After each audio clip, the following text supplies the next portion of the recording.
សួស្តីអ្នកទាំងអស់គ្នាថ្ងៃនេះយើងនឹងមកសង្ខេបអំពីប្រវត្តិសាស្ត្រដ៏ជូរចត់នៃប្រទេសកម្ពុជាដែលមានទីតាំងនៅគុកទួលស្លែងឬមន្ទីរស-21ចងក្រងកំរងស្នេហា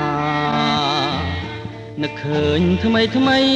តាមឯកសារបានដឹងថាសាលាវិទ្យាល័យមួយនៅក្នុងទីក្រុងភ្នំពេញត្រូវបានផ្លាស់ប្ដូរទៅជាមន្ទីរឃុំឃាំងដែលគ្រប់គ្រងដោយកាំងកិច្ចអ៊ីវដែលគេស្គាល់ថាដូចចាប់ពីឆ្នាំ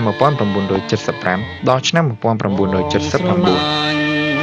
ស្រឡាញ់ហើយសែនអាណិត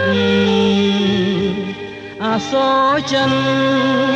អាសូរជីវិតអ្នកទោសមិនតិចជាង 10000 នាក់ទេដែលត្រូវបានឃុំឃាំងនៅទីនេះ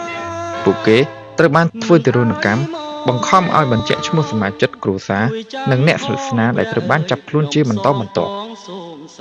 តែដំបូងឡើយអ្នកទោសភាគច្រើនជាអតីតមន្ត្រីរដ្ឋក្នុងរបបលន់នល់ដូចជាទាហានមន្ត្រីរដ្ឋាភិបាលសមាជិកសភាវិជ្ជបណ្ឌិតគ្រូពេទ្យនិងគ្រូបង្រៀនក្រោយសួរចម្លើយរួចអ្នកទោសត្រូវបានបញ្ជូនទៅកាន់បឹងជើងឯកដើម្បីសម្លាប់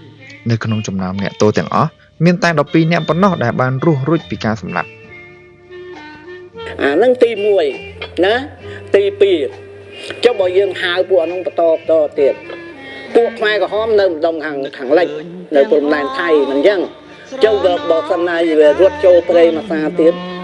មកគ្នានឹងអាណាឃើញប្រដាប់លោកឥឡូវយើងចង់ទៅកន្លែងបន្ទប់ដែលគេមុនសួរចម្លើយ